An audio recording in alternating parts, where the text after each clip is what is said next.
পড়ো। পড়বো? হ্যাঁ অভিজিৎ পড়ো। প্রার্থনা রবীন্দ্রনাথ ঠাকুর। চিত্ত যেথা ভয়শূন্য, উচ্চ যেথা শির, জ্ঞান যেথা মুক্ত, যেথা গৃহের প্রাচীর, আপন প্রাঙ্গণ তলে দিবস সর্বরি, বসুধারে রাখে নাই খণ্ড ক্ষুদ্র করি, যেথা বাক্য হৃদয়ের উচ্চমুখ হতে উচ্ছ্বসিয়া উঠে, যেথা নির্বারিত স্রোতে দেশে দেশে দিশে দিশে কর্মধারা ধায়, অজস্র সহস্রবিধ চরিতার্থ তাই। স্যার পুরোটা পড়বো? পড়ো। যেথা তুচ্ছ আচারের মরু বালুরাশি, বিচারের স্রোতপথ ফেলে নাই গ্রাসী, পৌরুষেরে করেনি শতধা নিত্য যেথা, তুমি সর্বকর্ম চিন্তা আনন্দের নেতা, নিজ হস্তে নির্দয় আঘাত করি পিত, ভারতেরে সেই স্বর্গে করো জাগরিত। ভেরি গুড, খুব সুন্দর করেছো।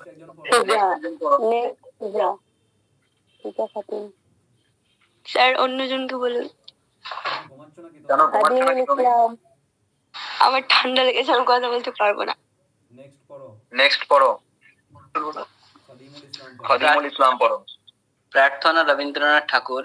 চিত্ত যেথা ভয়শূন্য, উচ্চ সেথা শির, জ্ঞান যেথা মুক্ত, যেথা গৃহের প্রাচীর, আপন প্রাঙ্গণ তলে দিবস সর্বরি, সুধাধারে রাখে নাই খণ্ড ক্ষুদ্র করি, যেথা বাক্য হৃদয়ের উৎসমুখ হতে উচ্ছ্বসিয়া ওঠে, যেথা নির্বাসিত স্রোতে দেশে দেশে দিশে দিশে কর্মধারা ঠাই, অজস্র সহস্রবিধ চিরতার্থতায়,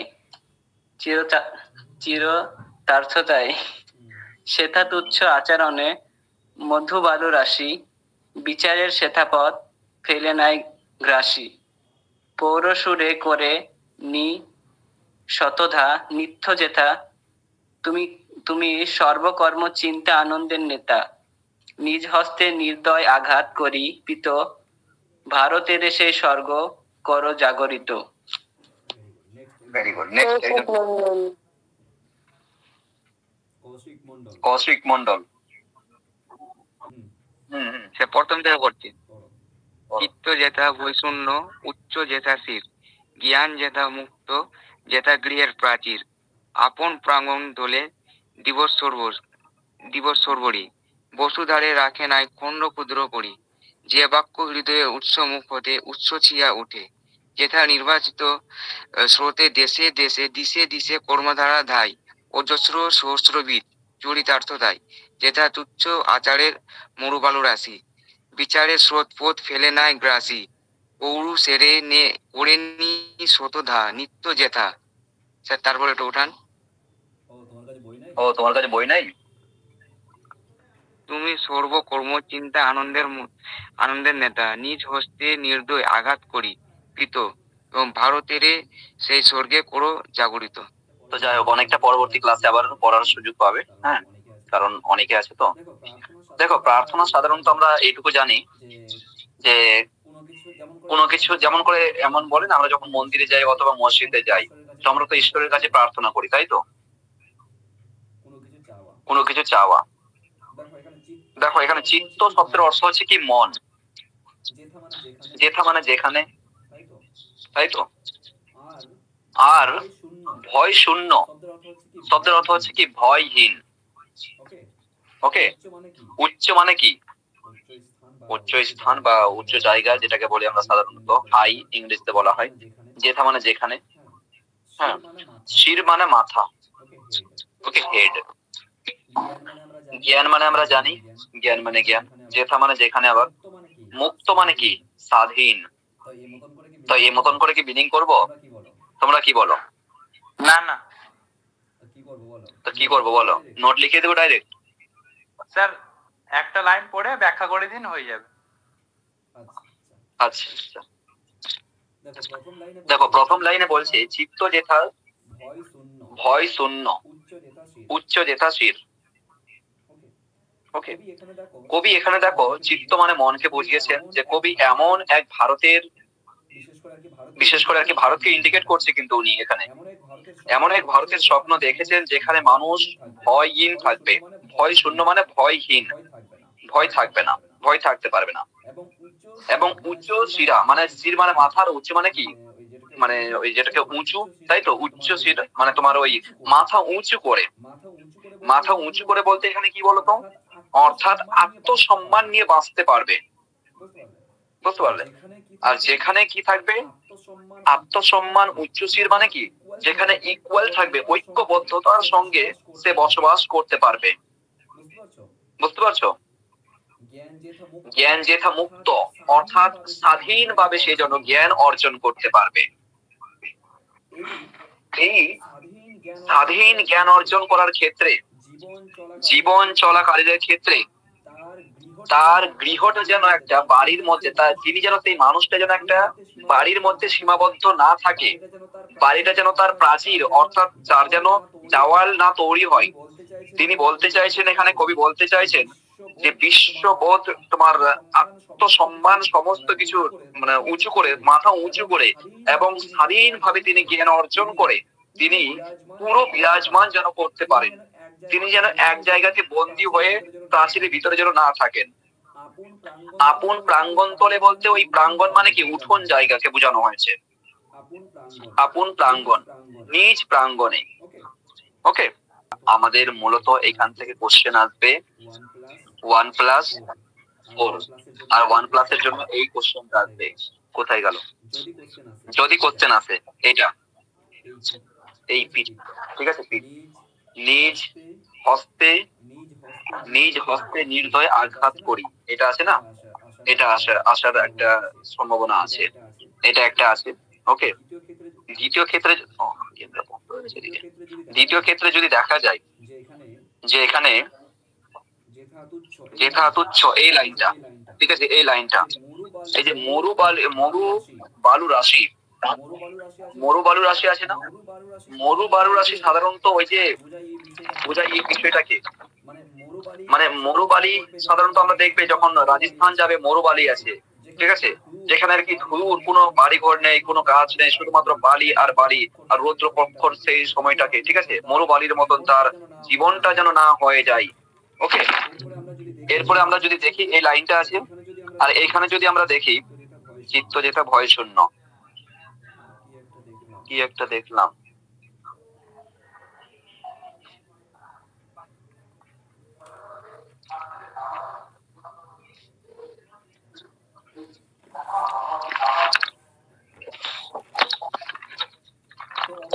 তো ওভারঅল যাই হোক, যে এখান থেকে যেটা দেখতে পাচ্ছি যে ওভারঅল এখান থেকে কোশ্চেন আসবে। ওকে, যদি 1+ আসে তাহলে অবভিয়াসলি তোমরা একটু বুঝতে পারছো এখান থেকে যে ধরনের কোশ্চেন আসবে, প্রার্থনামূলক যে কোনো টাইপের কোশ্চেন আসবে, তোমরা এই নোটটা লিখে আসবে যেটা বর্তমানে দেখাতে চলেছি। ওকে, কারণ দেখো এই মতো লাইন ধরে ধরে যেথা নির্বাচিত কি আছে, নির্বাচিত স্রোতে দেশে দেশে, আচ্ছা, কর্মরোধ, সহস্র, এগুলো সব কিছুই তোমাদের জানা আছে, সাধু ভাষায় লিখেছেন, ঠিক আছে। যেটা তুচ্ছ আচার মোর বাড়ি নিত্য যেটা সর্বকর্মচিত্ত নিজ হস্তে নির্দয় আঘাত করিত, জাগরিত। তিনি অর্থাৎ ঈশ্বরের কাছে তিনি সর্বশেষের দিকে তিনি কি করছেন, বেদন করছেন, বেদন করে বলছেন, প্রার্থনা করে বলছেন যে আমাদের দেশকে তিনি যেন শক্তিশালী রূপে সেরূপ ভাবে তিনি তৈরি করে দেন।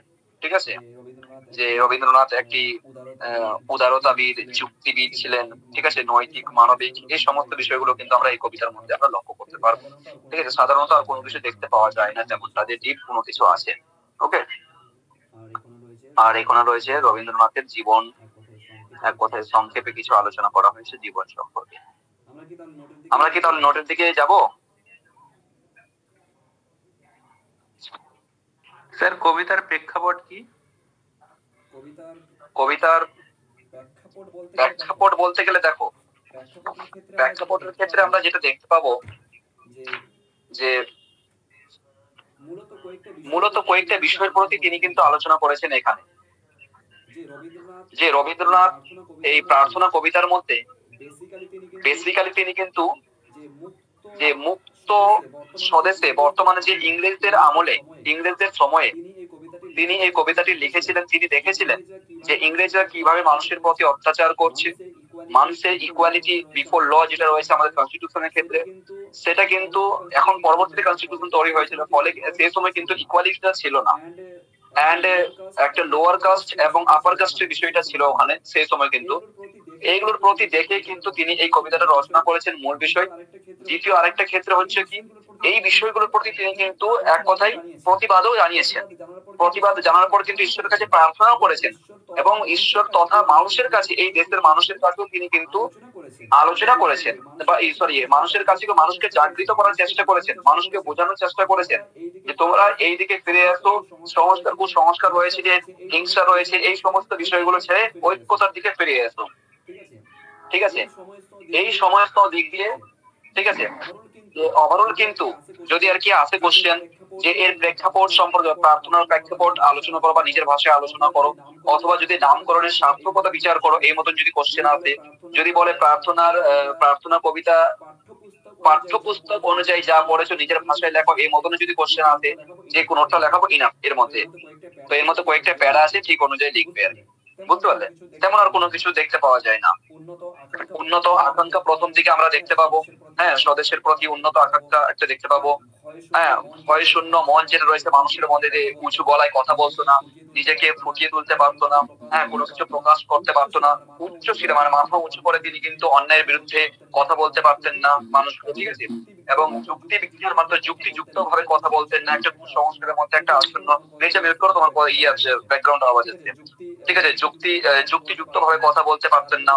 তারপরে তোমার কি বলে জানো, যে নিজস্ব যে সুখ, নিজস্ব যে মানে কি বলবো স্বাচ্ছন্দ্য বোধ ভাবে তিনি, মানুষ কিন্তু নিজে থেকেই বলতে গেলে একটা কষ্টের মধ্য দিয়ে, একটা বলতে গেলে একটা পিঞ্জিরার মধ্যে, যেটাকে প্রাচীন বলে উল্লেখ করেছে, নিজ প্রাঙ্গণে মনে হচ্ছে যে নিজ ঘরের মধ্যে যেন তিনি বন্দী হয়ে থাকছেন সর্বদাই।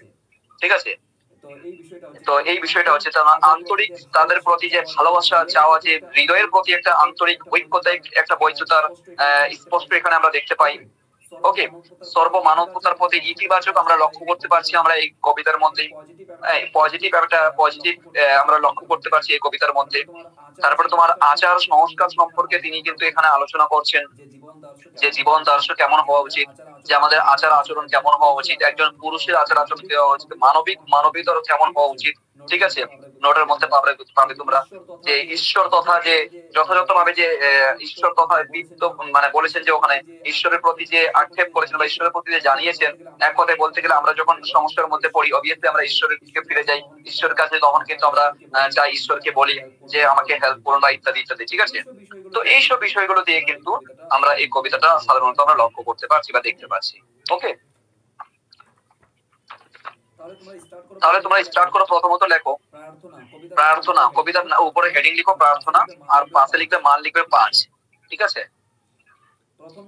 প্রথম কোশ্চেন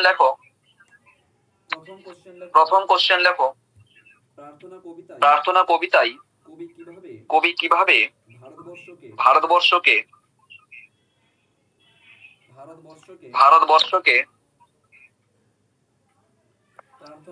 প্রার্থনা কবিতায়, প্রার্থনা শব্দটা ইনভার্টেড কমার মধ্যে থাকবে, প্রশ্নে দেখবে। হ্যাঁ, প্রার্থনা কবিতায় কবি কিভাবে ভারতবর্ষকে স্বর্গে জাগরিত করার কথা বলেছেন, মানে স্বর্গে জাগরিত করার কথা বলেছেন, তার নিজের ভাষায় আলোচনা করো। মডেল কোশ্চেন বলে লিখে রাখো, এই কোশ্চেনটা ইম্পর্টেন্ট আছে। ওকে, প্রার্থনা কবিতায় কবি কিভাবে ভারতবর্ষকে স্বর্গে জাগরিত করার কথা বলেছেন তা নিজের ভাষায় আলোচনা করো। 2 নম্বর কোশ্চেন লেখো, অথবা লিখতে পারো অথবা দিয়ে লেখো, হ্যাঁ, যে প্রার্থনা কবিতার মূল বক্তব্য সংক্ষেপে আলোচনা করো।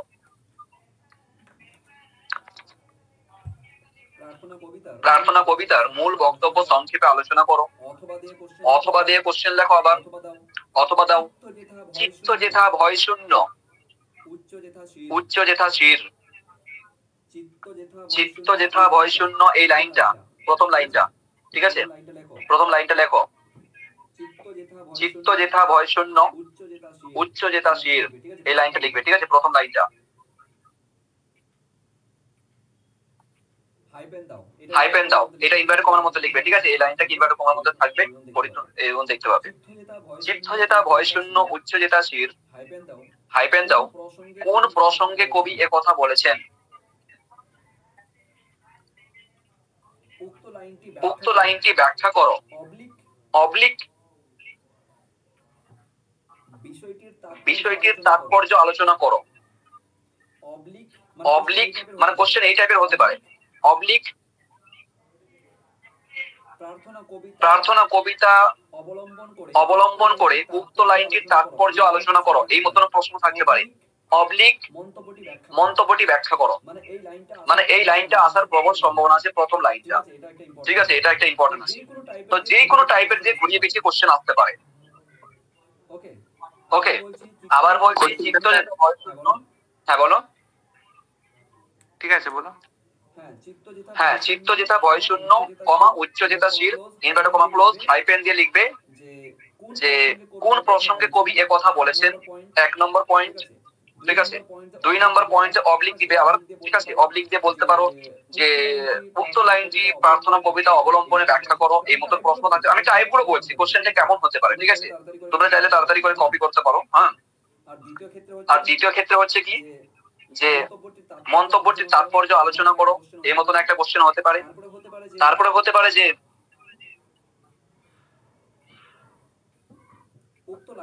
উক্ত লাইনটি থেকে তুমি কি বুঝলে, বা এই মতো প্রশ্ন হতে পারে যে উক্ত লাইনটির পাঠ্যক্রম, পাঠ্যসূচি বা পাঠ্যপুস্তক অনুযায়ী তুমি নিজের ভাষায় আলোচনা করো, এই টাইপের মতন কোশ্চেন হতে পারে। যে টাইপের মতন কোশ্চেন হয়ে যাক না কেন, এই লাইনটা আসার সম্ভাবনা আছে।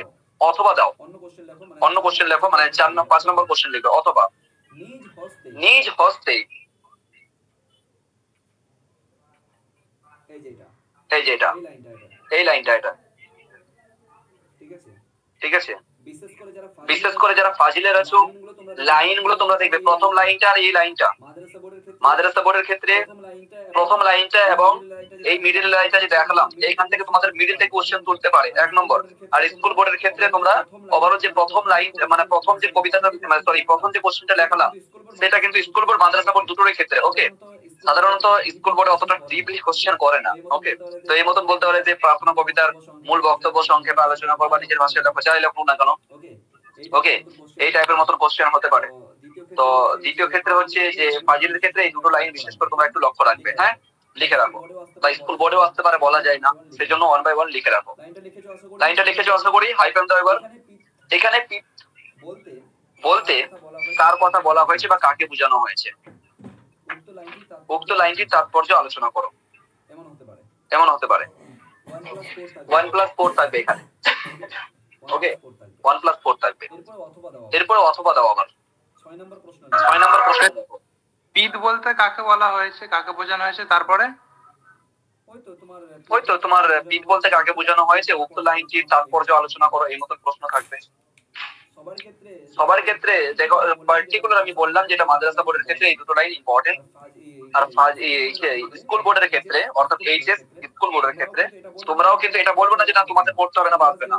সিলেবাস যেহেতু আছে ভাই, সিলেবাসের মধ্যেই তোমাদের কোশ্চেন তৈরি হবে, এটা বলা যাবে না যে আসবে না, ঠিক আছে? তোমরাও কিন্তু এটা মাথায় রাখবে। এরপর চলো, হ্যাঁ, উক্ত লাইনটি তাৎপর্য আলোচনা করো। এরপর লেখো অথবা। 6 নম্বর প্রশ্ন লেখো, প্রার্থনা কবিতায় প্রকাশিত বিশ্ববোধের পরিচয় দাও, বা বিশ্বের পরিচয় দাও। বা আরেকটা কোশ্চেন হতে পারে এখানে, পাবলিক দিয়ে লিখবে যে প্রার্থনা কবিতায় কবি কিভাবে ভারতকে বা ভারতের প্রতি কিভাবে, মানে প্রত্যাশা বা আকাঙ্ক্ষা প্রকাশ করেছেন, এই টাইপের মতো প্রশ্ন হতে পারে। যে প্রার্থনা কবিতায় কবি কিভাবে ভারতবর্ষের প্রতি আকাঙ্ক্ষা পোষণ করেছেন, এই টাইপের মতো কোশ্চেন হতে পারে। ঠিক আছে, তো দুটো কোশ্চেন লিখে রাখবে, পাবলিক দিয়ে দিয়ে। হ্যাঁ, এরপর লেখো অথবা। 7 নম্বর প্রশ্ন লেখো, প্রার্থনা কবিতায় রবীন্দ্রনাথের স্বদেশ চিন্তার পরিচয় দাও। খালিদ লিখতে পারছো না? কি নাম ছিল, যে খাইরুল না কি নাম ছিল, খালিদুল, নাম ঠিক মনে পড়ছে না। কি কোয়েশ্চেনটা বললেন, আরেকবার বলেন।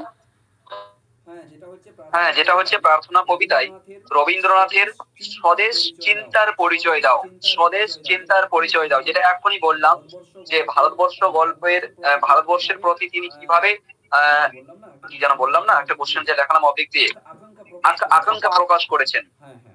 হ্যাঁ দেখতে পাচ্ছি না। কি বললে? একটু আস্তে আস্তে বলেন, লিখতে অসুবিধা হচ্ছে। স্পিড করো, হাতের স্পিড করো। ইতিহাসের চেয়ে বেশি লিখতে হবে তোমাদের, জানো? আস্তে আস্তে হবে, একখানে হলে হবে। আস্তে আস্তে হবে না, সময় নেই বেশি।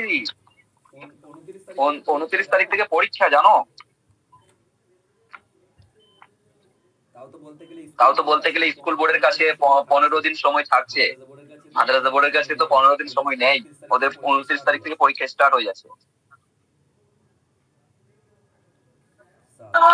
স্যার আপনি প্রার্থনা কবিতায় কবি স্বদেশ ওটার কি বললেন পরেরটা? টোটাল 7, 1 মিনিট মিউট করো। টোটাল 7টা তোমাদের নোট লিখতে হবে, ওকে? আর এক একটা নোটের মধ্যে মিনিমাম 7 মিনিট, মানে 5 থেকে 7 মিনিটের মধ্যে যেন কমপ্লিট হওয়া চাই। 2 ঘন্টা 15 মিনিট তোমাদের টাইম, তাই তো? হ্যাঁ স্যার। হ্যাঁ, 7 ঘন্টা, সরি 5 থেকে 7 মিনিটের মধ্যে যেন কমপ্লিট হওয়া যায়। ইতিহাসের চেয়ে বেশি বাংলায় লিখতে হয়, এটুকু মাথায় রাখবে। অন্যান্য সাবজেক্টের চেয়ে বাংলায় বেশি লিখতে হয়। মির্জা মিউট করো, আওয়াজ আসছে, ওকে? তো এইখানে তোমাদের সবচেয়ে একটু বেশি টাইম লাগবে তোমার পূর্ণাঙ্গ সাহিত্য গ্রন্থ যেটা রয়েছে আর রচনা লেখার বিষয়টা রয়েছে। রচনা লেখার ফরম্যাট তোমাদেরকে প্রথম বলেছি, রচনা লেখার ফরম্যাট একটাই, যে চাই পৃথিবীতে যে কোনো ধরনের রচনা আসুক না কেন চোখ বন্ধ করে লিখে আসবে, মানে যেটাই রচনা আসুক না কেন, ঠিক আছে? একটাই রচনা। প্রথমত আমরা তো প্র্যাকটিস করব, ঠিক আছে? এক্সাম্পল ধরে রাখো মহাশ্বেতা দেবীর জীবনী আসতে পারে ওর উপর, ঠিক আছে? অলরেডি কিন্তু এর আগের ক্লাসে তোমাদেরকে মহাশ্বেতা দেবীটা তোমরা প্র্যাকটিস করেছো, যথেষ্ট পরিমাণে দেখেছি, খুব খাতা সুন্দর লিখেছো, ওকে? এন্ড ধরে রাখো তোমাদের রবীন্দ্রনাথের উপর আসতে পারে, স্বামী বিবেকানন্দের উপর আসতে পারে, ঠিক আছে? তো এই বিষয়গুলো আমরা লক্ষ্য করব, এগুলো আমরা প্রথমত আগে প্র্যাকটিস করব। প্র্যাকটিস করার পরে আমাদের লাস্ট চান্স, মানে লাস্ট আমরা স্টেজ যদি একটু হুবহু ভাবে কমন না পাই তাহলে আমরা ছেড়ে আসবো, এমনটা নয়। আমরা জীবনীমূলক রচনাটা কিন্তু অবশ্যই লিখবো, আর সেটা কিন্তু ফরম্যাট তোমাদেরকে প্রোভাইড করব, তবে এখন না, আগে আমরা রচনাগুলো প্র্যাকটিস করব, ঠিক আছে? তো ওই ফরম্যাট দিয়ে তুমি যে কোনো ধরনের যেটাই তোমার আসুক না কেন, ইন্ডিয়ান হোক বা পশ্চিমবঙ্গে, সরি মানে পশ্চিমবঙ্গের তিনি বাসিন্দা হোক, যেমন ধরে রাখো স্বামী বিবেকানন্দের পর আসলো বা নেতাজির পর আসলো, তাহলে পশ্চিমবঙ্গের যদি কোনো বাসিন্দা হয় তাহলে সেই টাইপের কেমন করে লিখবে সেটাও ওখানে উল্লেখ করে দেওয়া হয়েছে। যদি আর কি আমাদের পশ্চিমবঙ্গ ছাড়াও ভারতের যদি হন, বা যদি আর কি আমাদের ফরেন কান্ট্রি যদি কোনো আর কি হন, ঠিক আছে, আমাদের দেশ ছাড়াও, তাহলে সেই ক্ষেত্রে কেমন লিখতে হবে সেইগুলো বিষয় কিন্তু বলে দেবো।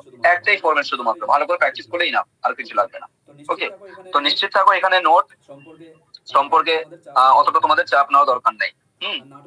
আর নাটকের ক্ষেত্রে 3 থেকে 4টা নোট যেটা দিয়েছি না, ওকে? আর গল্প থেকে তোমাদের একটু বেশি হবে। হ্যাঁ, গল্প থেকে যেহেতু আমরা কি করবো বলো, তোমরা তোমাদের মতামত বলো চটপট করে।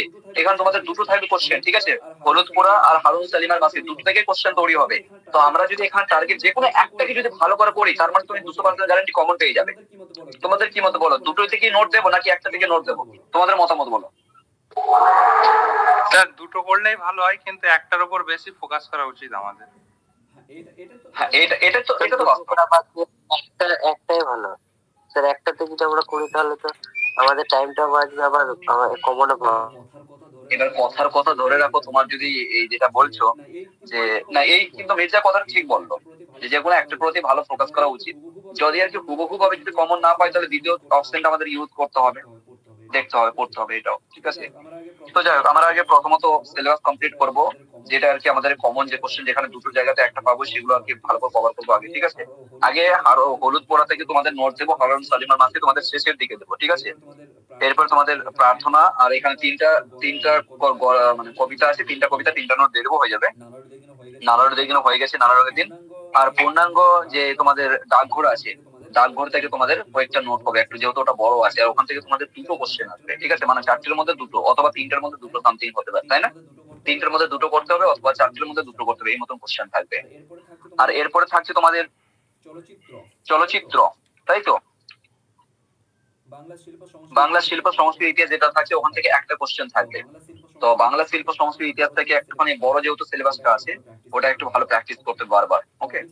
তো আমি চেষ্টা করছি আর কি একটা ফরম্যাট তৈরি করছি, এমন ধরে রাখো কথার কথা বলছি, কোনো কারণবশত পেলে না কমন, ঠিক আছে। অনেকের তো জীবনই আছে, অনেক কিছু আছে, যেগুলো আমরা প্রথমত আমরা ট্রাই করবো এগুলো, যেগুলো আর কি হুবহু যদি কমন পেয়ে গেলাম তো যথেষ্ট। যদি না আসি, না পাই আর কি হুবহু একটা ফরম্যাট আমি তৈরি করছি, কিছুটা লেখা হয়েছে, একটু লেখা বাকি আছে অনেক পরিমাণে, তো কিছু একটু সংখ্যা লিখেছি, হ্যাঁ, তো লিখছি, ঠিক আছে। তো তোমরা ওই ক্ষেত্রেও কিন্তু তোমরা ওটা এই ফরম্যাটটা ইউজ করে আসতে পারো। অ্যাটলিস্ট পাঁচের, এটা বলবো না যে 5-এর মধ্যে 5 পেয়ে যাবে সেই ফরম্যাট গুলো অনুযায়ী, কিন্তু 4 তো পাবে, 3.5 তো পাবে, 4 তো পাবেই, 3 তো পাবেই, এর তো নিচে নামবে। দেখো তুমি যদি কিছু না লিখতে পারো আর ওই ফরম্যাটটা লিখেও যদি তুমি 3 পাও বা 2 পাও, তার মানে তোমার 2 নাম্বার 3 নাম্বার এগিয়ে গেল, তাই না? এই হচ্ছে বিষয়। তো এটুকু মাথায় রাখবে, কোন রকম ভাবে একটা নোট যেন ছেড়ে আসতে না যায়। বাংলার ক্ষেত্রে টোটাল কথা বললাম, বাংলার ক্ষেত্রে টোটাল তোমাদের 7টা নোট লিখতে হবে, তাই তো? 7টার মধ্যে 7টা নোটই কিন্তু লিখে আসতে হবে, ওকে। আর সামনে মাস থেকে আমার যে 3টা সাবজেক্ট রয়েছে, সামনে মাস থেকে আমার 3টা সাবজেক্টে কিন্তু মক টেস্ট শুরু হয়ে যাবে, আর ক্লাস কিন্তু ফুললি চলবে, ওকে। তো কন্টিনিউ আমার ক্লাসে যুক্ত হবে, প্রত্যেকে বলছি, মিস করবে না। আর বাকি সমস্ত স্যারদেরকেও আমি বলে দেবো, ঠিক আছে। স্যাররা মক টেস্ট নেবেন এবং রিভিশন আস্তে আস্তে স্টার্ট করবো। ইংলিশ তো প্রায় শেষের দিকে, ঠিক আছে। তো দেখি স্যারকে বলেছি, যেটা বলছিলাম, কোথায় ছিলাম বলো তো? স্বদেশের পরিচয় দাও, হয়ে গেছে। এরপরে অথবা দাও, যেটা তুচ্ছ, এই লাইনটা, এইটা একবার দেখতে পারো, ঠিক আছে, হুবহু কপি করো। যেথা তুচ্ছ আচারের মরু বালু রাশি, কপি করো।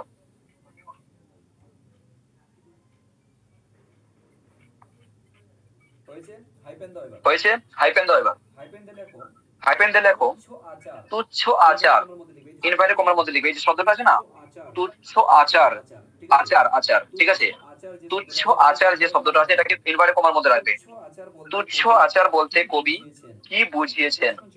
প্রশ্ন চিহ্ন দাও। তুচ্ছ আচার বলতে কবি কি বুঝিয়েছেন? এখানে তুচ্ছ আচারের সঙ্গে মরু বালু রাশির তুলনা করা হয়েছে কেন? এখানে তুচ্ছ আচারের সঙ্গে মরু বালু রাশির তুলনা করা হয়েছে কেন? আমি তোমাদের অথেন্টিক ভাবে দুটো নোট দেব, তার মধ্যে একটাই ইনাফ, ঠিক আছে। আর কিছু নোট রয়েছে বা কিছু দেখো, যেমন এই যে কোশ্চেনটা এখন যে লিখলাম, এই কোশ্চেনটার জন্য কিন্তু আরো 2-3টা লাইন এক্সট্রা লিখতে হবে, মানে এই কোশ্চেনকে সম্বোধন করে লিখতে হবে, না হলে কিন্তু পরিপূর্ণরূপে নোট তৈরি হবে না। তো এই লাইনটা কিন্তু লেখা হয়নি, সেই জন্য কিন্তু আরো এক্সট্রা ভাবে তোমাদেরকে বলতে গেলে এখান থেকে 2টো নোট বা 3টা নোট তোমাদের যাবে প্রার্থনা কবিতা থেকে, আর একটা নোট যেটা বললাম শুধুমাত্র ওই নোটটা ভালো করে ফলো করবেই না। যদি আর কি কোশ্চেন আছে তাহলে এই লাইনটা তোমরা ফলো করবে। এরপরে অথবা দিয়ে লেখো সনেট কি, প্রশ্ন চিহ্ন দাও। সনেট হিসাবে প্রার্থনা কবিতাটির সার্থকতা বিচার করো। সনেট কি, সনেট হিসাবে প্রার্থনা, ইনভার্টেড কমার মধ্যে রাখবে, প্রার্থনা কবিতাটির সার্থকতা বিচার করো। সার্থকতা বিচার করো।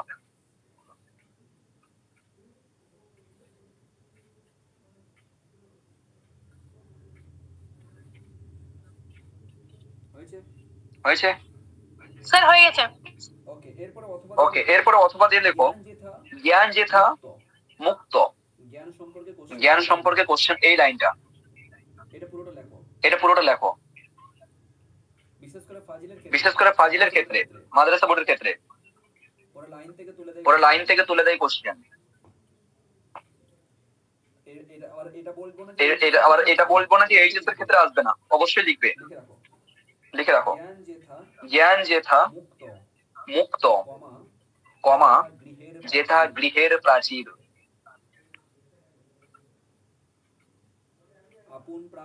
আপন প্রাঙ্গণে, এই লাইনটাও দিতে পারো, ঠিক আছে। তো অবশ্যই তোমরা 2-3 বার ভালো করে রিড করবে, এমনিতে মুখস্থ হয়ে যাবে কবিতাগুলো, লাইনগুলো খুব সহজ আছে, ঠিক আছে। তো যাই হোক, এই লাইনটা আর কোনো কিছু জানি না, মানে এখান থেকে কোশ্চেন হলে আর কি এই লাইনটাও যদি আসে সমস্যা নেই, তোমরা যে নোটটা লেখাবো সেটা কিন্তু অবশ্যই লিখবে, ওকে। তো হাইপেন দিয়ে রেখে দাও। এবার নিচে আর একটা কোশ্চেন লিখে দাও, যে ধরনের প্রশ্ন আসুক না কেন এই নোটটা লিখে আসতে হবে, এটাও লিখে রাখো, অথবা দিয়ে লিখে রাখো।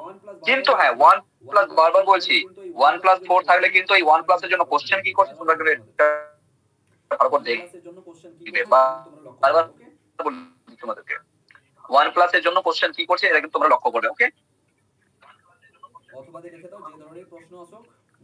অথবা লিখে দাও যে ধরনের প্রশ্ন আসুক নোটটা লিখে আসতে হবে। ওকে, সবাই লেখা হয়েছে, স্টার্ট করবো নোট।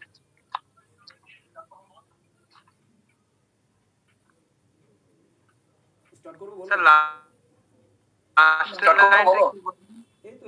শেষের লাইনটা কি বললেন? এই তো এই দুটো লাইন থেকে, এই দুটো লাইন হতে পারে। ঠিক আছে। আরেকটা কথা বললাম অথবা দিয়ে, যে যে ধরনের প্রশ্ন আসুক না কেন এই নোটটা লিখে আসতে হবে, নিচে দেওয়া নোটটা লিখে আসতে হবে, এটা বললাম একটা।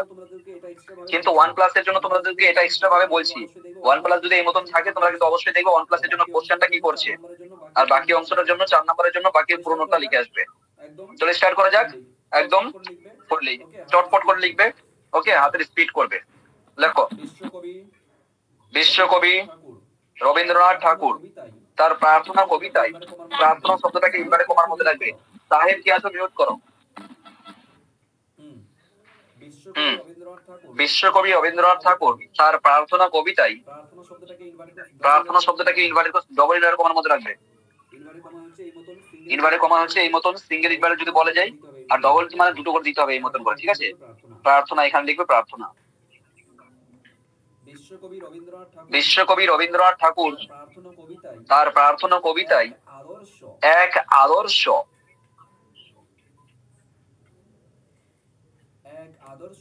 এক আদর্শ কমা উন্নত ও মানবিক ভারতের কল্পনা করেছেন। আবার বলছি, বিশ্বকবি রবীন্দ্রনাথ ঠাকুর তার প্রার্থনা কবিতায় এক আদর্শ কমা উন্নত ও মানবিক ভারতের কল্পনা করেছেন। দাঁড়িয়ে দাও। সে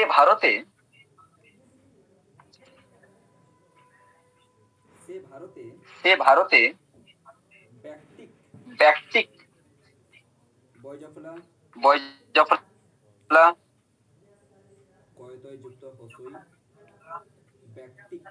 কয়তয় যুক্ত হসই ব্যক্তিক আর ক এই মতন করে, ঠিক আছে। ব্যক্তিক মানে পার্সোনাল ডেভেলপমেন্ট, ইংলিশে বলা হয় পার্সোনাল ডেভেলপমেন্ট। ওকে, ব্যক্তিক আত্মিক তয়ময় যুক্ত হসই ক। এই শব্দগুলো 3টা শব্দ আছে, একটু টাফ আছে, ঠিক আছে। ব্যক্তিক, আত্মিক, আর কি লিখেছি বাহ্যিক,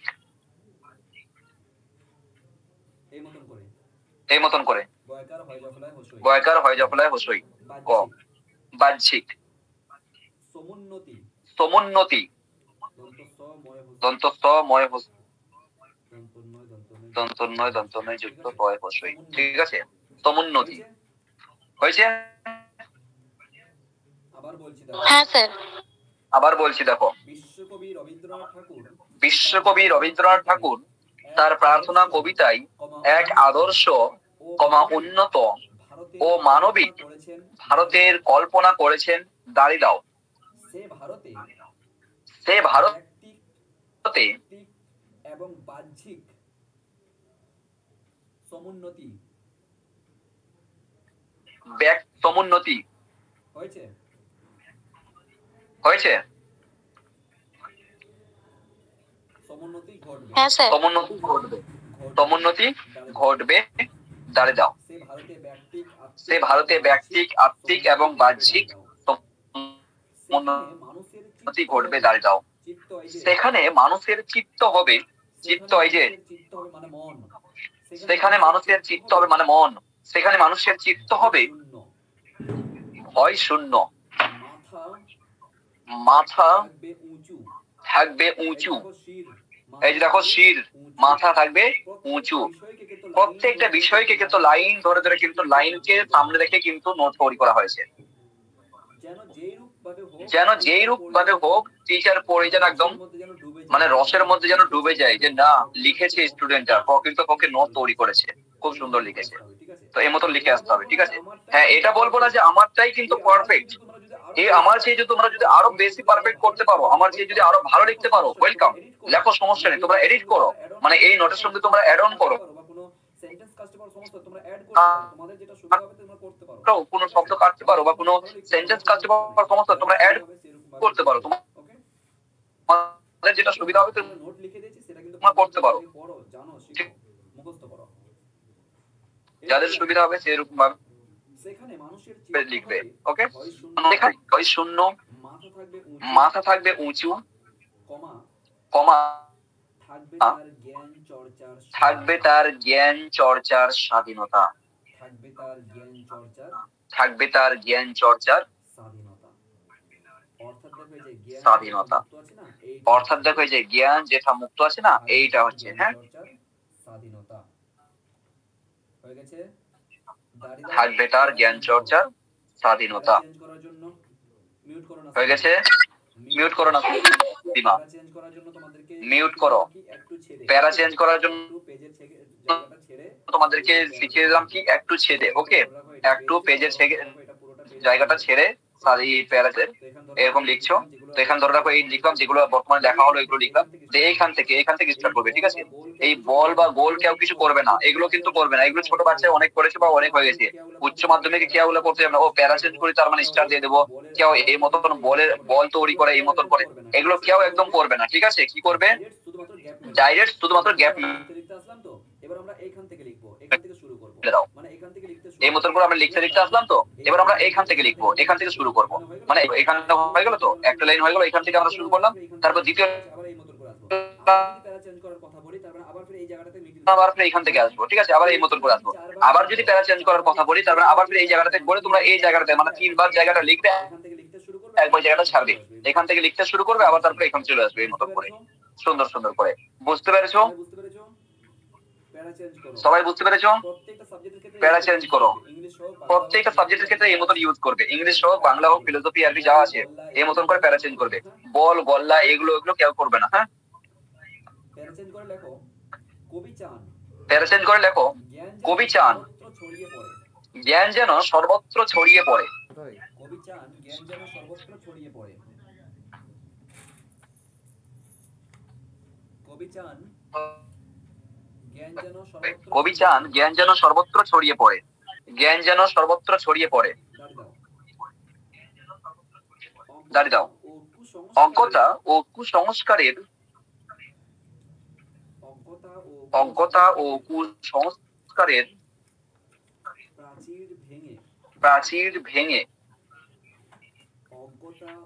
অজ্ঞতা ও কুসংস্কারের প্রাচীর ভেঙে মানুষ মুক্ত চিন্তার জগতে প্রবেশ করুক। দুজন কিন্তু বেরিয়ে গেছে, এখন 20 জন আছে, দুজন বেরিয়ে গেছে। যদি কেউ বলে যে নোট পাঠান, আমি জয়েন করতে বার কোনো কিছু, তাহলে তো খাবে। কেউ নোট পাঠাবে না, দুজন কিন্তু বেরিয়ে গেছে, এখন 20 জন আছে। তোমারও যেমন সময়ের দাম আছে, পাঠান আছে, মনে হয় তারও সময়ের দাম হওয়া উচিত, সেও পরীক্ষা দিয়ে যাবে, তুমিও পরীক্ষা, আমার মনে হয় তারও সময়ের দাম হওয়া উচিত, সেও পরীক্ষা দিয়ে যাবে, তুমিও পরীক্ষা দিয়ে যাবে। ওকে, কোথায় যেন বলছিলাম? অজ্ঞতা ও কুসংস্কারের প্রাচীর ভেঙে, প্রাচীর, ওকে, এই যে দেখো এই যে প্রাচীর এই শব্দটা, ও কুসংস্কারের প্রাচীর ভেঙে মানুষ মুক্ত চিন্তার জগতে প্রবেশ করুক। কবি চান, উপরে লিখলাম না? কবি চান জ্ঞান যেন সর্বত্র ছড়িয়ে পড়ে, দাঁড়িয়ে দিয়েছি, মানে তিনি কিন্তু চাচ্ছেন অজ্ঞতা ও কুসংস্কারের প্রাচীর ভেঙে মানুষ মুক্ত চিন্তার জগতে প্রবেশ করুক। দাঁড়িয়ে দাও, দাঁড়িয়ে দেওয়ার পর লেখো, মানুষ বৃহত্তর বিশ্ব মানবতার দিকে এগিয়ে যাক, মানুষ বৃহত্তর বিশ্ব মানবতার দিকে এগিয়ে যাক, মানুষ বৃহত্তর বিশ্ব মানবতার দিকে এগিয়ে যাক। দাঁড়িয়ে দাও। তার প্রতিটি সংলাপ উঠে আসবে, তার প্রতিটি সংলাপ, দন্ত সংস্কার, সং লয়াকার প, হ্যাঁ, সংলাপ। কি লিখলে? তার প্রতিটি সংলাপ উঠে আসবে হৃদয়ের অন্তঃস্থল থেকে, এই মতন করে অদন্ত যুক্ত খণ্ডযুক্ত অন্ত স্থল এই মতন করে, ঠিক আছে? অন্তঃস্থল থেকে। ওকে, প্যারা চেঞ্জ করো আবার, দাঁড়িয়ে দিয়ে দাও, দাঁড়িয়ে পর প্যারা চেঞ্জ করো। তার প্রতিটি সংলাপ উঠে আসবে, এই তো বলছি তো, তার প্রতিটি সংলাপ উঠে আসবে হৃদয়ের অন্তঃস্থল থেকে। মিট করো সিদ্দিকা, হৃদয়ের অন্তঃস্থল থেকে। দাঁড়িয়ে দিয়ে প্যারা চেঞ্জ করো আবার।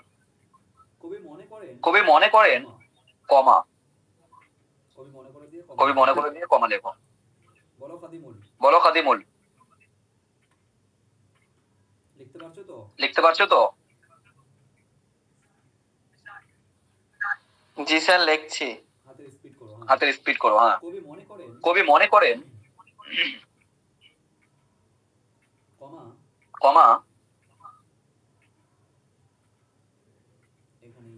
এখানে ই হবে, একটা ভুল হয়েছে আমাদের, স্পেলিং মিস্টেক হয়েছে। কবি মনে করেন যে সমাজে, কবি মনে করেন যে, মনে করেন দিয়ে কমা দিবে, তারপর লিখবে যে সমাজে বা যেখানে অন্ধবিশ্বাস ও কুসংস্কার, কবি মনে করেন কমা যে সমাজে বা যেখানে অন্ধবিশ্বাস ও কুসংস্কার,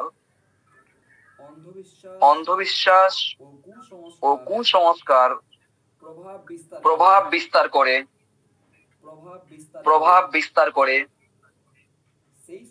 সেই সমাজের উন্নতির পথ বন্ধ হয়ে যায়,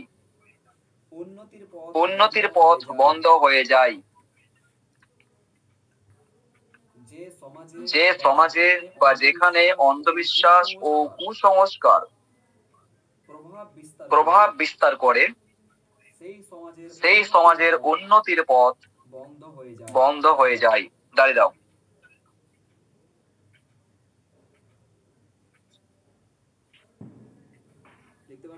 লিখতে পারছো?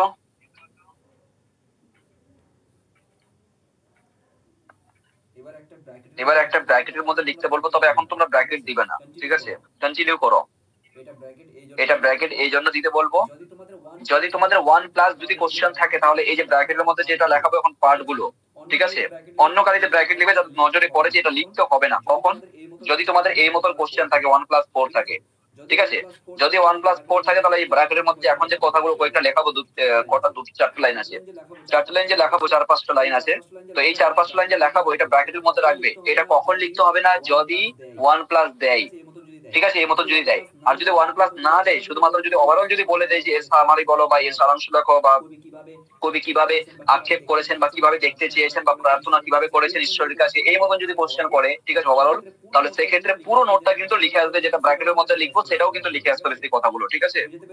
বুঝতে পেরেছি কি কি বললাম?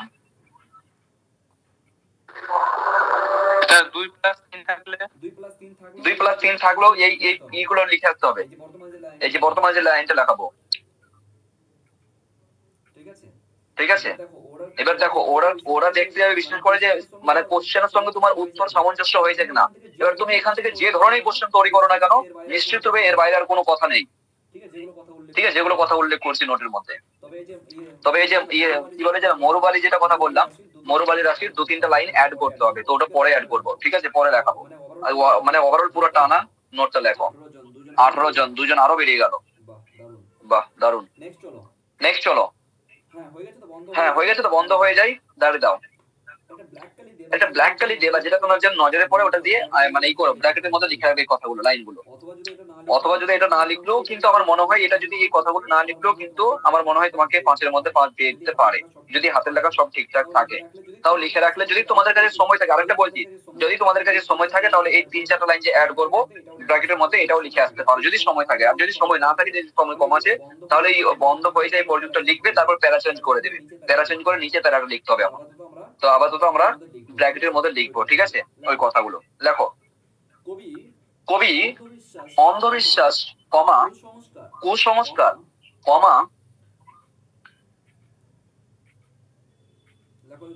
লেখো এই কথাগুলো।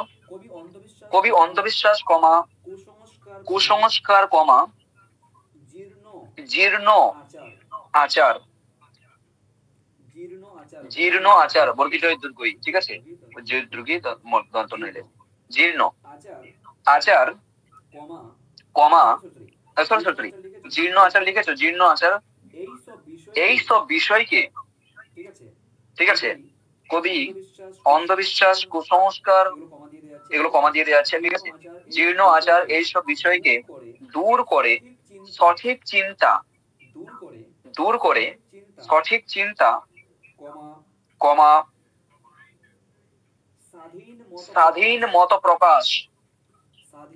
স্বাধীন মত প্রকাশ এবং ঐক্যতার ছাপ রেখে স্বাধীন মত প্রকাশ একসঙ্গে, হ্যাঁ, স্বাধীন মত প্রকাশ এবং ঐক্যতার ছাপ রেখে এক উন্নত মানের সমাজ গড়ার জন্য আহ্বান জানিয়েছেন। এক উন্নত মানের সমাজ গড়ার জন্য আহ্বান জানিয়েছেন। আবার বলছি উপর থেকে, কবি অন্ধবিশ্বাস কমা কুসংস্কার কমা জীর্ণ আচার এইসব বিষয়কে দূর করে সঠিক চিন্তা স্বাধীন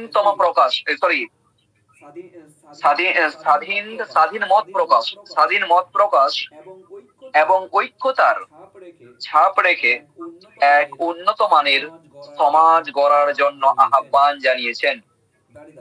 দাঁড়িয়ে দাও। এরপর লেখো তুচ্ছ আচার কমাতে লেখো মরুভূমির বালুরাশির মতো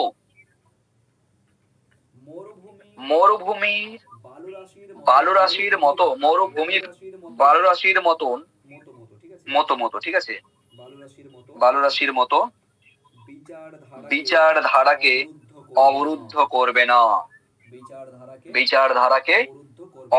করবে না। দাঁড়িয়ে দিয়ে ব্র্যাকেটটা ক্লোজ করো। আরেকটা কথা বলছি এবার। স্যার বিচারধারাকে কি বললেন? আচ্ছা, কোথায় গেল তাহলে? বিচারধারাকে আটক, তাই তো, অবরুদ্ধ করবে না। ওকে, অবরুদ্ধ করবে না। এবার দেখো যেটা বলছিলাম তোমাদেরকে, যে এই যে ইতিপূর্বে দেখো তোমাদের 8 নম্বর বা 9 নম্বর লাইনে তোমরা লিখেছো প্রশ্ন নম্বর যে লেখা আছে এখানে তুচ্ছ আচারের সঙ্গে মরু রাশির বা মরুবালির রাশির যে তুলনা করা হয়েছে, এটা কেন এই টাইপের মতো কথা লিখেছো? তো যদি তোমরা হুবহু ভাবে যদি না লিখে আসতে পারো, তাহলে এই যে লাইনটা নিচে লিখলাম এখনই, তুচ্ছ আচার মরুভূমির, মানে যেটা ব্র্যাকেট থেকে লিখে আসলাম, ব্র্যাকেট থেকে এই ব্র্যাকেট পর্যন্ত, মানে ওই জায়গা থেকে এই পর্যন্ত পুরোটাই লিখে আসলেও হয়ে যাবেই না। বুঝতে পেরেছো? ওকে, তো এটুকু মাথায় রাখবে। এরপরে প্যারা চেঞ্জ করো। মানে স্যার পুরো ব্র্যাকেটটা লিখে আসতে হবে? হ্যাঁ, পুরো ব্র্যাকেট লিখলে হবে। যদি আর কি এই যে বালুরাশি মরুভূমি বালুরাশি বললাম, হ্যাঁ, তুচ্ছ আচার যে মরুভূমি, এই যদি থাকে শব্দটা ব্র্যাকেট থেকে শুরু করে এই ব্র্যাকেট পর্যন্ত ক্লোজ করবে যদি আসে। হয়েছে? স্যার ব্র্যাকেট ক্লোজ করে দিব? হ্যাঁ, ব্র্যাকেট ক্লোজ করে দাও। দাঁড়িয়ে ব্র্যাকেট ক্লোজ করে দাও। আর এই ব্র্যাকেট কিন্তু তোমরা লিখে আসবে না এতে পরীক্ষার হলে। আমি তোমাদেরকে নিজের আন্ডারস্ট্যান্ডিং এর জন্য তোমাদের কোথা থেকে লিখতে হবে সেই জন্য ব্র্যাকেট দিলাম। কেউ ব্র্যাকেট করে আসবে না, লিখে আসবে না, না তো ভুল করে দেবে। ওরা হয়তো এটা ভুল লিখেছে, এরা স্টুডেন্ট ভুল লিখেছে, কেটে দেবে। ব্র্যাকেট লিখে আসবে না, ঠিক আছে? তোমাদের বোঝার জন্য এটা দিলাম আর কি। এখান থেকে এই মতন করে লিখতে হবে, তাই বললাম। বাকিগুলো মেয়েরা লিখতে পারছো? মেয়েদের তো কারো আওয়াজই বের হয় না। আছো না তোমরা? ঘুমিয়ে গেছো? তাইয়াবা, তারপরে তোমার কে আছে? অভিজিৎ ঘুমিয়ে গেছে। চলো এরপর লেখো প্যারা চেঞ্জ করো। কবি বলেন মানুষের চরিত্রের দৃঢ়তা দয়রিকার দৃঢ়, ঠিক আছে, দৃঢ়তা এই মতন করে দৃঢ়তা। কবি বলেন মানুষের চরিত্রে দৃঢ়তা ও নৈতিকতা, নৈতি দন্ত নয় ওকার, হ্যাঁ, নৈতিকতা, ওকে, নৈতিকতা অটুট থাকবে। অটুট থাকবে। থাকতে হবে, অটুট থাকতে হবে। আবার বলছি, কবি বলেন মানুষের চরিত্রে দৃঢ়তা ও নৈতিকতা অটুট থাকতে হবে। দাঁড়িয়ে দাও, যাতে দেশের প্রতিটি সরি দাঁড়িয়ে না, কমা হবে এখানে, হ্যাঁ কমা হবে, এখানে কমা দিবে, থাকতে হবে দিয়ে কমা দিবে, দাঁড়িয়ে দেবে না, দাঁড়িয়ে দিবে না, কমা দাও। যাতে দেশের প্রতিটি, দেখো প্রত্যেকটা যারা বাংলা, তো বাংলা মানে তার মানে বাংলা বিষয়ে বিশেষ অভিজ্ঞতা রয়েছে ওনার, এই মতো তোমার খাতা চেক করে না, বুঝতে পেরেছো? তো ওরা দাঁড়ি কোথায় হবে, কমা কোথায় হবে, সেমিকোলন কোথায় হবে, ডবল ইনভার্টেড কমা কোথায় হবে, সিঙ্গেল ইনভার্টেড কমা কোথায় হবে, সমস্ত বিষয় কিন্তু ওনারা নজর রাখবেন। ঠিক আছে, তো বিষয়টা মাথায় রাখো। এরপর দেখো, আমার নেট শেষ, নাজমিনা খাতুন বলছে কিছু করার নাই, কৌশিক আবার মেসেজ করেছে কিছু করার নাই। যাই হোক, কবি বলেন মানুষের চরিত্রের দৃঢ়তা ও নৈতিকতা অটুট থাকতে হবে, কমা দাও, যাতে দেশের প্রতিটি কর্মধারা সত্য, যাতে দেশের প্রতিটি কর্মধারা সত্য, কমা শুদ্ধতা, কমাতে লিখবে শুদ্ধতা ও মানবিকতার পথে এগোই, মানে এগিয়ে চলে, এগোই, এগোয়কার 29 ঠিক আছে, এগোই, দাঁড়িয়ে দাও।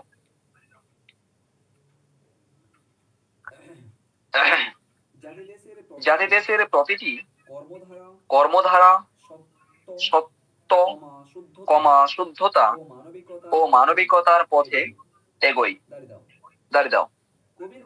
কবির প্রার্থনা, হাইপেন দাও এবার, এবার কবির প্রার্থনা আমরা দেখবো। ঠিক আছে, কবি কি প্রার্থনা করছেন? কবির প্রার্থনা, হাইপেন দাও, ঈশ্বরের, কবির প্রার্থনা ঈশ্বর যেন আমাদের দেশকে সেই শক্তি দেন, ঈশ্বর যেন আমাদের দেশকে সেই শক্তি দেন, যাতে ভারত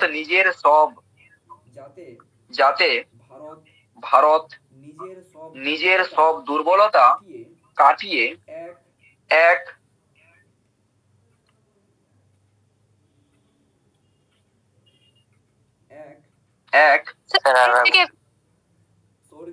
স্বর্গীয় উচ্চতায় পৌঁছে যায়। আবার বলো, কি বলছো? বলছি ভারত থেকে একটু বলুন। আবার বলছি, কবি প্রার্থনা, হাইপেন দিবে, ঈশ্বর যেন আমাদের দেশকে সেই শক্তি দেন, কমা, যাতে ভারত নিজের সব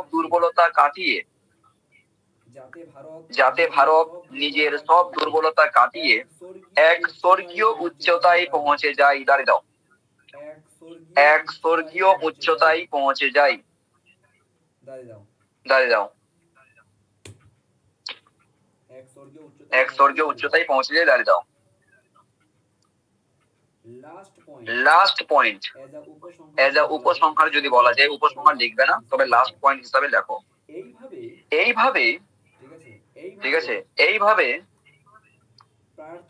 প্রার্থনা শব্দটাকে আবার ইনভার্টেড কমার মধ্যে লিখবে। এইভাবে প্রার্থনা কবিতায় কবি রবীন্দ্রনাথ ঠাকুর এইভাবে প্রার্থনা ইনভার্টেড কমার মধ্যে লিখবে।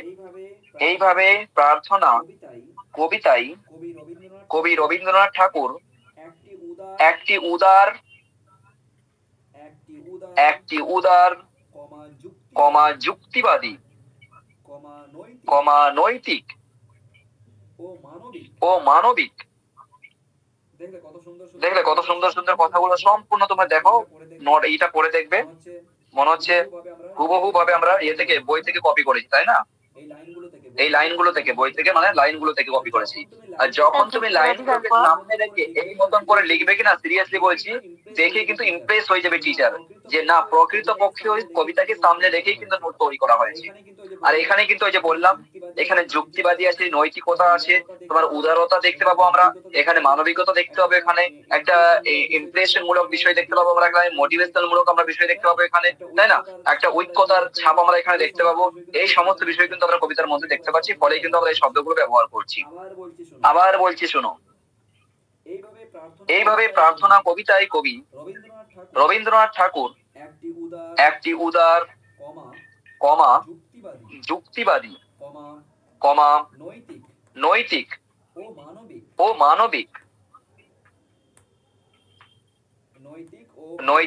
মানবিক ভারতের স্বপ্ন রচনা করেছেন।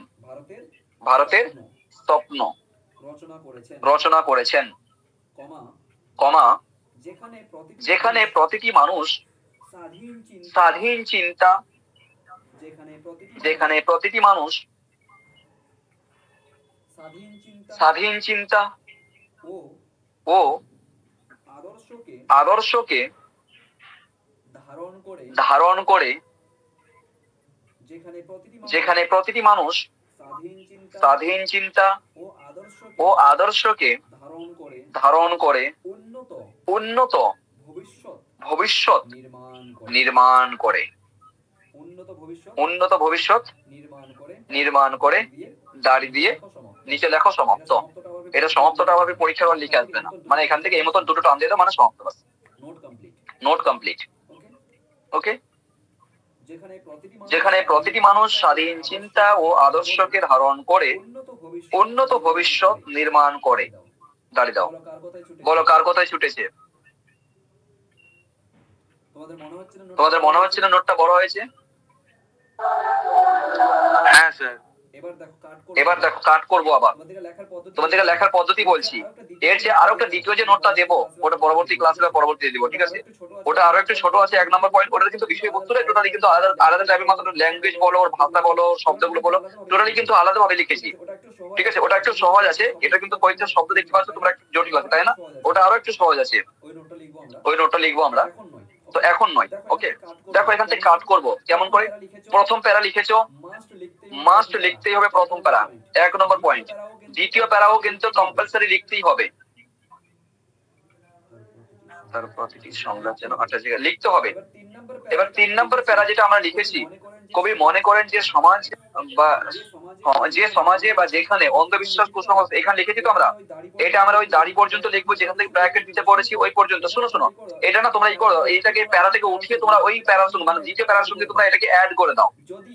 যদি ব্র্যাকেটটা তোমাদেরকে লিখতে হয় ব্র্যাকেট পর্যন্ত, এই মানে ব্র্যাকেট পর্যন্ত যেটা যে বললাম ইতি করবে, যে ব্র্যাকেট থেকে এই ব্র্যাকেট পর্যন্ত যদি লিখতে হয় তাহলে সেক্ষেত্রে প্যারা দিবে। আদারওয়াইজ কিন্তু উপরে যে প্যারা দ্বিতীয় প্যারাটার সঙ্গে আছে, কারণ ওখানে তো দুটোই লাইন আছে, দুটো লাইনের জন্য প্যারা আমরা ইউজ করি না, দুটো লাইন কিন্তু আমরা ওই দ্বিতীয় প্যারার সঙ্গে আমরা অ্যাড করে দেবো। আরো জাস্ট কনসেপ্ট ক্লিয়ার রাখো, মাথায় রাখো।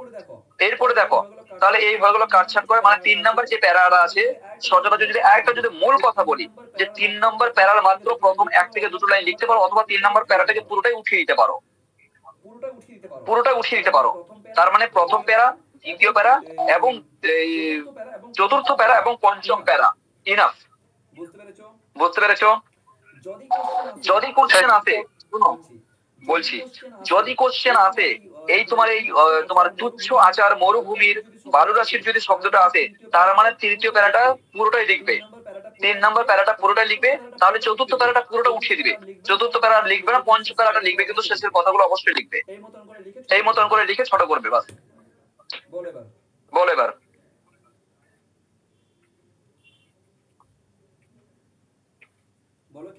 বলো কে কি বলছিলে, যে কারো কোনো কোশ্চেন? দ্বিতীয়বারের সাথে কি তৃতীয়বারটা যোগ করে দেবো?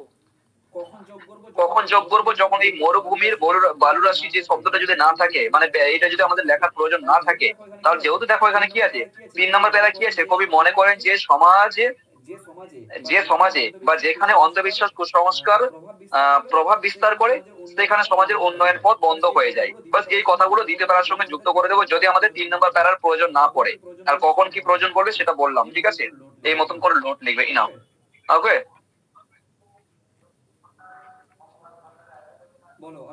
বলো আর কারো কোনো কোশ্চেন? কেউ বুঝতে পারোনি এমন কিছু আছে বলো।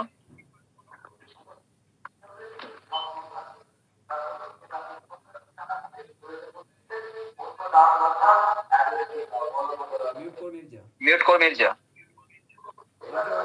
আর কেউ আছো, কারো কোনো কোশ্চেন আছে?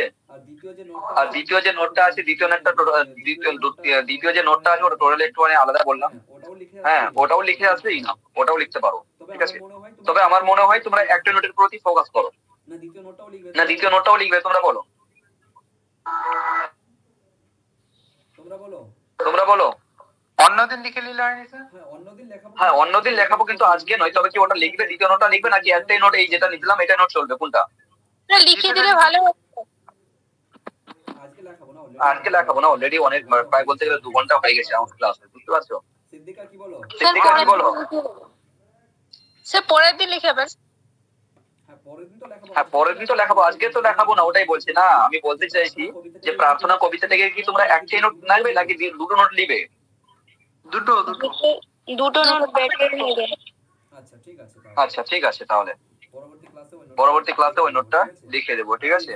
হাতের স্পিড কিন্তু করবে, হাতের লেখা ভালো করবে, ওকে?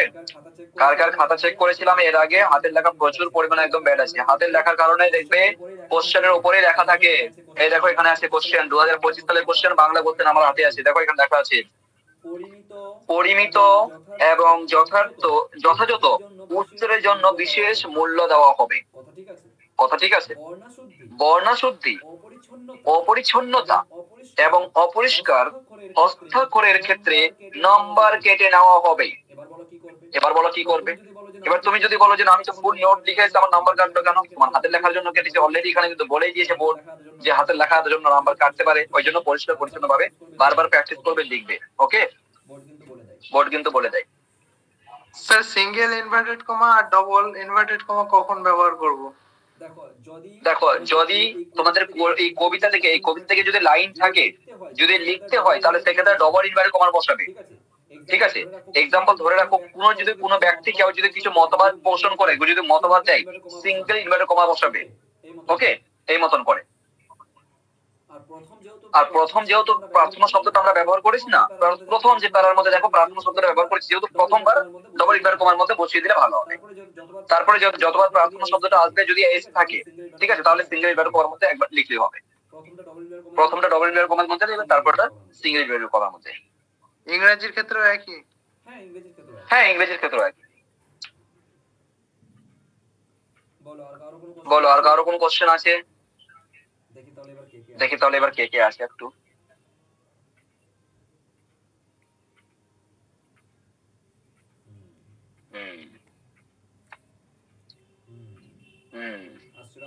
আশরাফ শেখ লিখতে পেরেছো? আশরাফ, এই তোমার নাম কি বলো তো? আশরাফ নাম সেভ বললে না, সাবিনা খাতুন। কেন নাম লিখতে কি হয়েছে তোমার? সাবিনা খাতুন না, কালকে যেন নাম চেঞ্জ হয়ে যায়। অভিজিৎ আছো, ফিজা আছো, খাদিমুল ইসলাম। খাদিমুল লিখতে পেরেছো? হ্যাঁ স্যার লেখা হয়েছে। বুঝতে পেরেছো কোনখান থেকে কেমন করে লিখতে বললাম? একটুখানি জাস্ট বুঝে নিবি যে কোনখান থেকে লিখতে বললাম, এবং তোমরা নোটটা পড়লেও বুঝতে পারবে নিজে থেকে। মোখলেসুর রহমান মির্জা, নাসিমা খাতুন, রিনা, সাহেব খান, তারপর তোমার রয়েছে সাজিদ মিয়া, শামসির আলম, সিদ্দিকা, সোহেবা, এসএস। আরে এসএস কে কমেডি আবার কে? কমেডি ভাই কে? এটা আনমিউট করো। এটা কে আছো? কি নাম?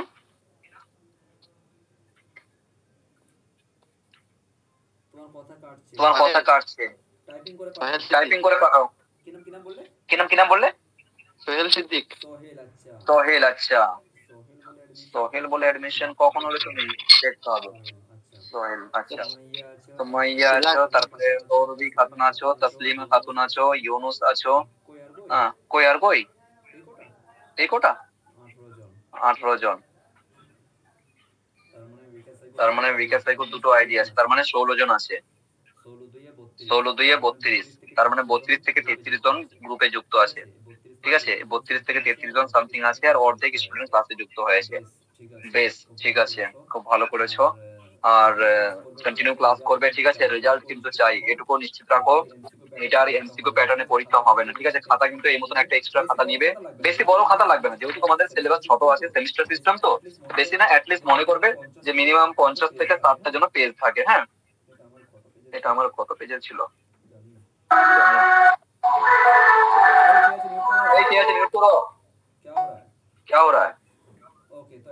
ওকে, তো একটা ছোট খাতা নিবে, প্রত্যেকটি বিষয়ের ক্ষেত্রে কিন্তু আলাদা আলাদা নোট তৈরি করবে, খাতা মেন খাতা তৈরি করবে, ঠিক আছে?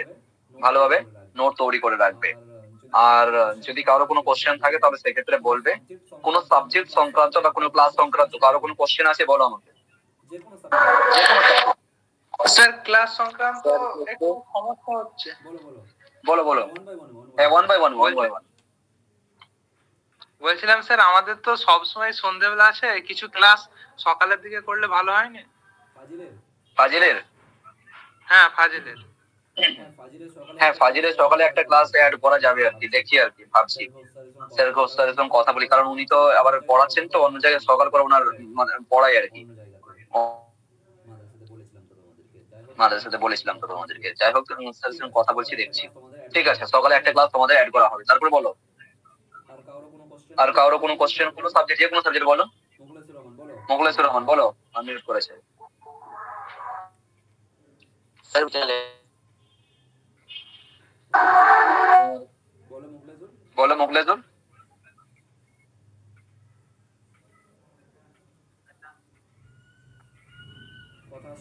কথা আসছে না তোমার। অন্য কারো কোশ্চেন আছে?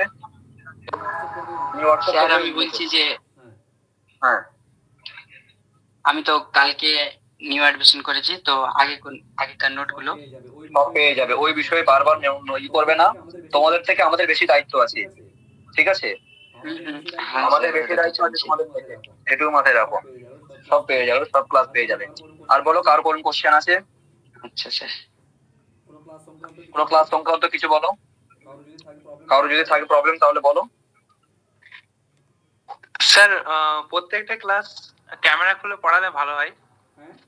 হ্যাঁ, প্রত্যেকটা ক্লাস ক্যামেরা অন করে পড়ালে ভালো হয়। প্রত্যেকটা ক্লাস ক্যামেরা অন করে? মানে স্যার আজকে যেটা পড়াই সেটা ক্যামেরা, সেই স্যারটাও ক্যামেরা অফ করে রাখে। বুঝলাম। বাঞ্চি স্যার এখনো পর্যন্ত আজকাল আমি পর্যন্ত বাঞ্চি স্যারের সঙ্গে আমি দেখতে পাইনি, তো তোমরা কি দেখবে? বাকি সমস্ত টিচারের সঙ্গে আমার সাক্ষাৎ হয়েছে, কিন্তু বাঞ্চি স্যারের সঙ্গে আজ পর্যন্ত সাক্ষাৎ হয়নি। তো উনি বহুবার সেই কয়েক মাস থেকে করছেন যে যাবো কলকাতাতে কিছু বই কিনতে আসবেন কলেজ স্ট্রিট। তো আজ পর্যন্ত ওনার সঙ্গে আমার সাক্ষাৎ হয়নি, তো তোমরা কিভাবে দেখবে? তো বান্টি স্যারকে ছেড়ে, ঠিক আছে, ওর ভিডিও অন করা ছাড়া অন্য কোনো কথা বলো, যে নোট টোট বা আর কোনো কিছু ক্লাস সংক্রান্ত।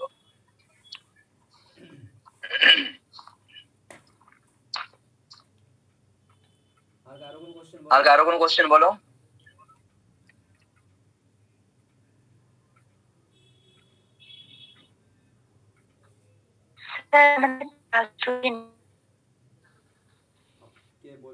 কে বলছো? কই নাম, কই দেখতে পাচ্ছি।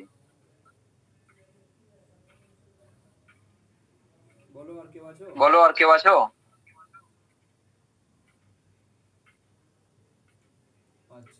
আচ্ছা, হ্যাঁ তাসলিমা বলো।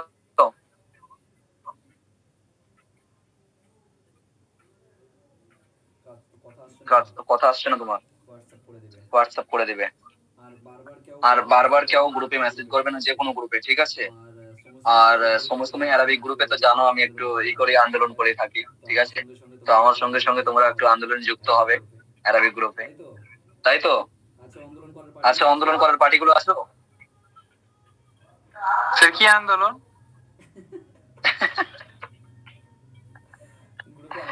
গ্রুপে আন্দোলন হয় একটু সমস্যা, ক্লাস ব্যাপারে, যে ক্লাস চাই। ঠিক আছে, বেশ, ঠিক আছে।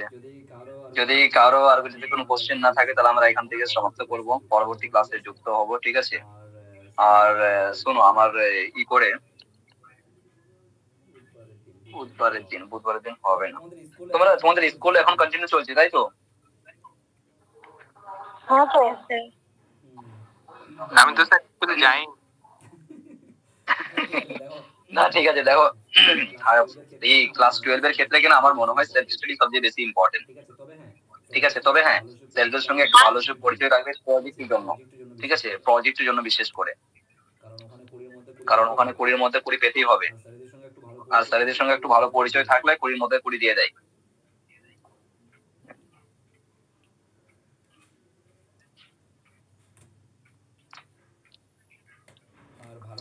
আর ভালো করে পড়ো, ঠিক আছে? টার্গেট রাখো যে আমাকে পুরো একটা নিজের ভিতরে একটা আত্মবিশ্বাস রাখবে যে আমাকে পারতে হবে, আমাকে পারবো, আমি পারবো, ঠিক আছে? এক্সাম্পল দেখো, যারা 1 থেকে 10 এর মধ্যে আসছে বোর্ডের মধ্যে, মিনিমাম 13 লাখ কোনোবারে তোমার 15 লাখ, কোথাও কখনো 10 লাখ, কোথাও 12 লাখ। মিউট করো। কোথাও 12 লাখ। এই মতন স্টুডেন্ট পরীক্ষা দেয়। মিউট করো কে আছো। এই মতন করে স্টুডেন্ট পরীক্ষা দেয় পুরো পশ্চিমবঙ্গের মধ্যে। আর এই 15 লাখ, 12 লাখ, 10 লাখ স্টুডেন্টের মধ্যে তুমি যদি 1 থেকে 10 এর মধ্যে আসতে পারছো, তার মানে বুঝতে পারছো তুমি কত পরিমাণে একটা ভাগ্যবান একটা বিষয়। কারণ দেখো, পরিশ্রম তুমি করেছো, ফলে তুমি 1 থেকে 10 এর মধ্যে আসতে পারছো। আর এইটুকু টার্গেট রাখো, তোমাদের থার্ড সেমিস্টার এবং ফোর্থ সেমিস্টার দুটো মিলিয়ে কিন্তু ফাইনাল রেজাল্ট বের হবে। ঠিক আছে, তোমাদের ফোর্থ সেমিস্টারে আর দুটো মিলিয়ে কিন্তু তোমাদের মার্কশিট প্রোভাইড করা হবে। 2 নাম্বার পয়েন্ট। 3 নাম্বার পয়েন্ট হচ্ছে কি, তোমরা যখন বোর্ডের মধ্যে আসবে কিনা, শুধুমাত্র তোমাদের স্কুল তোমাকে সম্বোধন করবে এটা নয়, পশ্চিমবঙ্গ সরকার তোমাকে ডাকবে নবান্নতে। এখানে তোমাকে ল্যাপটপ প্রোভাইড করা হবে সম্পূর্ণ ফ্রি অফ কস্ট, তার সঙ্গে স্কলারশিপ সঙ্গে সঙ্গে মুখ্যমন্ত্রীর তরফ থেকে। বুঝতে পারছো, ভীষণ পরিমাণ একটা অ্যাচিভমেন্ট। এই যে তোমার ওই কি বলে জানো, আলমগীর স্যার যে আছেন, উনি মাধ্যমিকে 5 নম্বর র্যাঙ্ক করেছিলেন, ফাজিলে তোমার 3 নম্বর র্যাঙ্ক করেছিলেন। বুঝতে পারছো, দুটো ল্যাপটপ ওনার কাছে।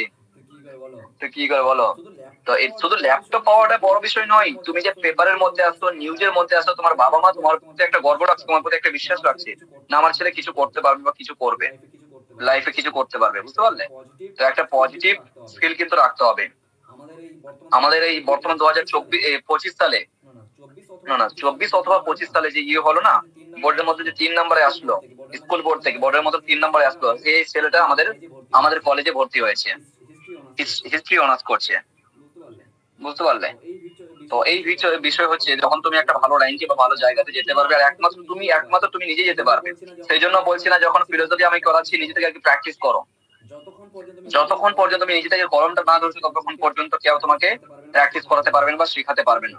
ঠিক আছে, সেই জন্য অবশ্যই তোমরা যত হোক না কেন, পরিশ্রম আগে, তারপরে কিন্তু রেজাল্ট। এটাও কিন্তু আমাদের সৃষ্টিকর্তাও কিন্তু এটাই কথা বলেছেন, আগে পরিশ্রম করো, ফল দেওয়ার জন্য আমি আছি। ঠিক আছে, ফল তো পাবোই, তাই না, আগে পরিশ্রম কিন্তু লাগবে। এবার দ্বিতীয় ক্ষেত্রে যদি বলি যে না, আচ্ছা ঠিক আছে, দেখো আমি এখন বসে আছি, আমি যদি এখান থেকে ঘরের বাইরে না যাই, তাহলে তো আমি খেতে পাবো না, বা আমি যদি হোটেলে না যাই, তাহলে খেতে পাবো না, তাই না। যে আমি আচ্ছা ঠিক আছে, ভাগ্যের পর যদি ভরসা করে থেকে যাই, আচ্ছা আমার ভাগ্যে তো আজকে খাবার তো আছে, অবশ্যই খাবার আছে, মানছি, বিশ্বাস করছি আমরা। কিন্তু যদি এখান থেকে উঠে না যায়, তাহলে তো খাওয়াটা আসবে না, বা খাওয়াটা পাওয়া যাচ্ছে না, তাই না। তো সেই জন্য আগে পরিশ্রম করতে হবে, তারপরে কিন্তু ভাগ্য। অবভিয়াসলি আমরা কিন্তু ভাগ্যের প্রতি বিশ্বাস রাখি, তাই না। তো দ্বিতীয় কথা হচ্ছে, আল্লাহ প্রথমত বলেছেন আগে কি করতে হবে, পরিশ্রম। আগে পরিশ্রম, তারপর রেজাল্ট, সব জায়গাতেই। সেজন্য দেখবে, যখনই কোনো সাকসেস পার্সন যারা রয়েছেন, ওদের হিস্ট্রি শুনে দেখবে, ওদের লাইফ স্টাইল পড়ে দেখবে কতটা পরিশ্রম করেছেন। এই যে রবীন্দ্রনাথ ঠাকুরের যে আমরা কবিতা পড়লাম, এনার এত পরিমাণ সম্পদ 7 পিঁড়ি পর্যন্ত খেলেও শেষ হতো না। তা সত্ত্বেও তিনি, আমাদের যখন আমি পড়তাম ক্লাস 12-এ, ঠিক আছে, তো স্যার বলতেন, আমাদের টিউশনে স্যার বলতেন যে উনি রবীন্দ্রনাথ ঠাকুর রাত 4টা বাজলে তিনি কিন্তু যেতেন কোথায়, ওই কবিতা রচনা করার জন্য বা শিক্ষার জন্য। কবিতা লিখতেন, লেখা ঠিক হয়েছে না, লেখাগুলো দেখার জন্য অন্যান্য স্কুলের মাস্টারের সঙ্গে তিনি সাক্ষাৎ করতেন। রাত্রে বেলাতে উঠে 3টার সময় 4টার সময় চলে যেতেন, গিয়ে স্যার যেহেতু দিনের বেলাতে কলেজে চলে যাবেন, ইউনিভার্সিটিতে চলে যাবেন, সকাল গিয়ে কিন্তু বাড়ির কাছে দাঁড়িয়ে থাকতেন তিনি, তার নোট দেখানোর জন্য, তার লেখা দেখানোর জন্য, যে আমার কোথায় ভুল হচ্ছে, কোথায় ঠিক হচ্ছে। বুঝতে পারছো, সমস্ত সুখ, সমস্ত কিছু ত্যাগ করে কিন্তু তিনি এতটা পরিশ্রম করেছেন, তারপরেই কিন্তু আজকে বিশ্ববিখ্যাত রবীন্দ্রনাথ ঠাকুর কবি হয়েছেন। বুঝতে পারছো, বাংলা সাহিত্যের মধ্যে নোবেল পেয়েছেন। এ হচ্ছে বিষয়। এবার হ্যাঁ, আরেকটা কথা বলছি, এবার তোমরা ওভার স্মার্ট ভাবে বলতে পারো যে রবীন্দ্রনাথ ঠাকুর তো নোবেল পেয়েছেন, তাহলে নোবেলের কথা কোন নোটের মধ্যে লিখলেন না কেন, যে নোবেল অর্জনকারী রবীন্দ্রনাথ, বিশ্বকবি রবীন্দ্রনাথ ঠাকুর। এগুলো লিখতে হয় না সাধারণত। আমাদের কি বলেছে, তোমাদের যেটা পাঠ্যক্রমে যুক্ত আছে সেই অনুযায়ী কিন্তু লিখতে হবে, এগুলো লেখার দরকার নেই। তোমরা কখন লিখবে এগুলো, যখন গ্রাজুয়েশনে যাবে, ঠিক আছে, অতটা এক্সপ্লেন করার দরকার নেই। এক্সাম ওরিয়েন্টেড পড়ে যাও, প্রত্যেকটা সাবজেক্টের ক্ষেত্রে এই বিষয়টা ফলো করবে, আর নোট বারবার রিভিশন করবে, বারবার করবে। ওকে, চলো, যদি কারো কোনো কোশ্চেন না থাকে, তাহলে আমরা এখান থেকে সমাপ্ত করি। ওকে, বাকি কথা বলো, পরে হবে।